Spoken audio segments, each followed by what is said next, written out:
Bishop Thomas D'Souza, Calcutta के arch bishop, अति मान्यवर बिशप क्लेमेंट तिर्की, जलपाईगुड़ी धर्म प्रांत के बिशप, सदैव फादर फेरुचो ब्रह्मविलास का, पीमे फादरों का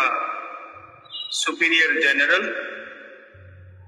सदैव father Sameer Tirkey, Nagrakata sacred heart पल्ली के पल्ली पुरोहित, उपस्थित सभी फादरगण, श्रद्धेय सिस्टरगण और उपस्थित छोटे बड़े सभी ख्रिस्त विश्वासियों, मैं आज यहाँ उपस्थित होकर के अत्यंत खुशी का अनुभव कर रहा हूँ जब जलपाईगुड़ी धर्म प्रांत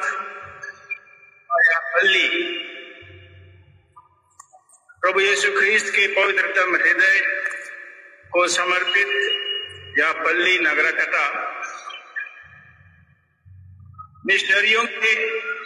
यहाँ का पद चिन्ह रखने का शतवर्षीय पर्व मना रहा है। 1923 में यहाँ की पल्ली की शुरुआत हुई जब यहाँ का गिरजाघर स्थापित हुआ था, और यह हुआ था पीमे मिशनरियों के कर कमलों से, जब यहाँ इस क्षेत्र में मात्र 20 आत्मिक सदस्य थे। आज वही छोटी सी कलीसिया बढ़ पल्ली में 1250 परिवार हो गए हैं और 8654 कैथोलिक विश्वासी हैं। आज जब हम प्रभु यीशु ख्रीस्त के पवित्रतम हृदय के पल्ली का 100 वर्ष पालन कर रहे हैं, यह हमारे लिए अवसर है अपने आत्मिक, शैक्षणिक और धर्म शिक्षा से संबंधित, अपनी आत्मा की देखरेख से संबंधित गतिविधियों और कामों को नया बनाने, उसे सजीव बनाने और ईश्वर को उनके बहुत आशीर्वादों के लिए धन्यवाद देने, और विशेष करके हमारे विश्वासियों में इस ईश्वर की उपस्थिति के लिए और इनकी अगुवाई करने के लिए जो रोशनी उनके द्वारा दी जाती है, इसके लिए धन्यवाद देने का यह सुंदर मौका है। यह अति चिर स्मरणीय मील पत्थर सभी के लिए प्रेरणा का स्रोत बने और हम में से हर एक जन अपने ख्रिस्तीय इज्जत को, अपने ख्रिस्तीय बुलाहट को और भी सजग रूप में अनुभव कर पाए। आज के प्रथम पाठ में जिसे हम लोगों ने लेवी ग्रंथ से सुना, हमें समझाया गया कि जुबिली अथवा जयंती वर्ष मनाने का क्या अभिप्राय है। जुबिली का वर्ष ईश्वर के लिए विशेष रूप से सुपुर्द किया हुआ समय होता है। ये जुबिली मनाने की प्रथा पुराने व्यवस्थान में ही शुरू हुई और आज तक जुबिली मनाने की प्रथा चालू है, जैसे आज हम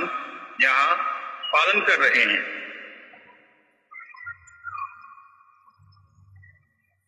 पुराने व्यवस्थान में जुबिली मनाने का विशेष अभिप्राय होता था आजादी, स्वतंत्रता, विशेष करके वहां के बाशिंदे लोगों के लिए उनकी जो अलग अलग जरूरतें होती थी, इन जरूरतों की पूर्ति होते हुए उनको जो आजादी मिलती है, इस आजादी को पाने के लिए जुबिली मनाई जाती थी।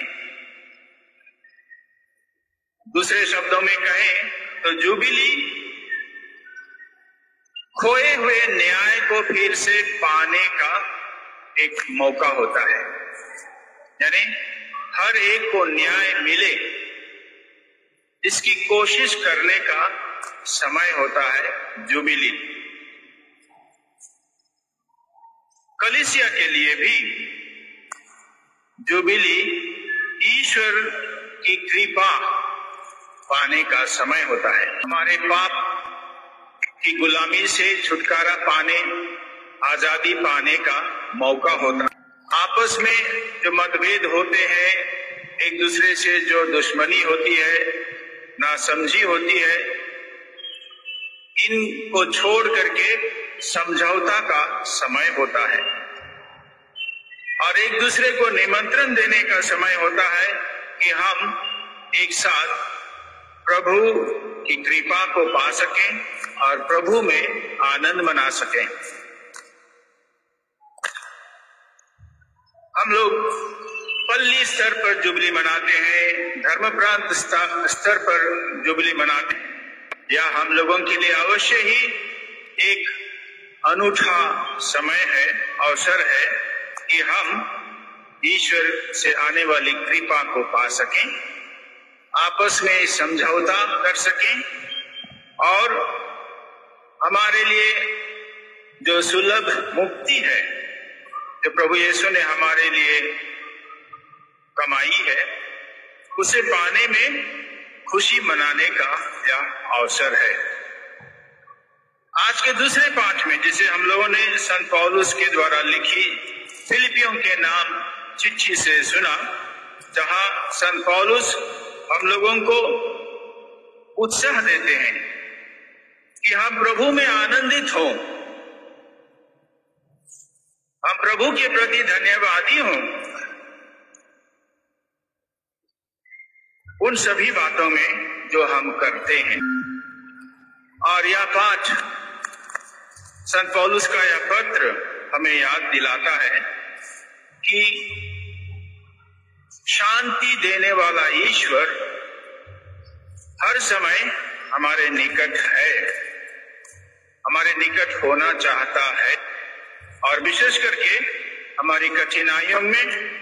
जब हम कठिनाइयों से घिरे होते हैं, तरह तरह की चुनौतियां हमारे सामने होती हैं, ऐसे समय में प्रभु अपनी शांति और अपनी कृपा देने के लिए मौजूद होते हैं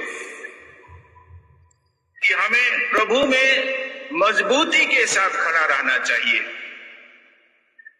और अपने जीवन को ऐसी बातों पर आधारित करना चाहिए जो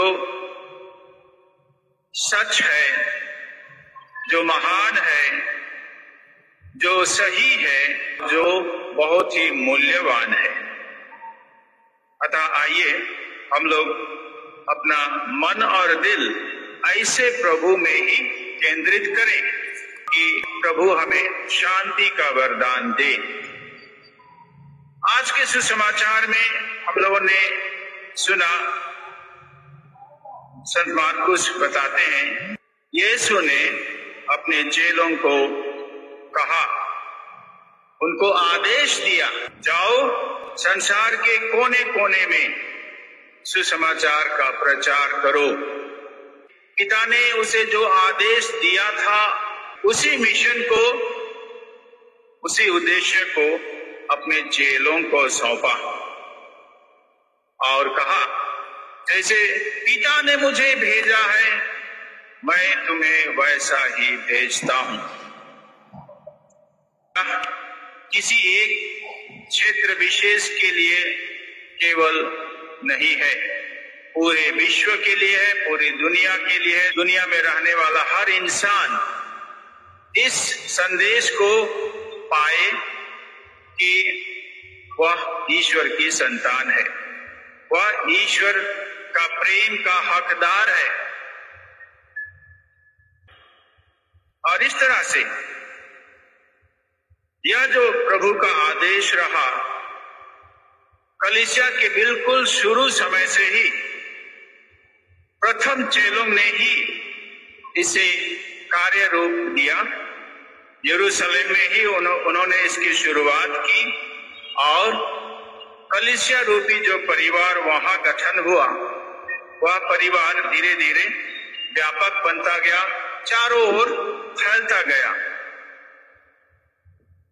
उन तीनों सुसमाचारों में तो यह आदेश उन किताबों के अंतिम अध्याय में है, अंतिम अध्याय में, और प्रेरित चरित्र के बिल्कुल प्रथम अध्याय में यही आदेश दिया हुआ है। कलीसिया की शुरुआत इसी आदेश के पालन से हुई थी और आज भी आप और मेरे लिए ये आदेश का पालन करना हमारी कलीसिया की शुरुआत है, क्योंकि कलीसिया और मिशन एक होते हैं। अतः जीवन चाहे किसी भी ऐतिहासिक समय पर क्यों ना हो, हम लोग पृथ्वी के किसी भी कोने में क्यों ना हो, हम समाज के किसी भी स्तर में क्यों ना हो, हम लोगों को कोशिश करना है हर एक जन के पास पहुंचना और इस संदेश को पहुंचाना, जिससे कि एक भेड़शाला हो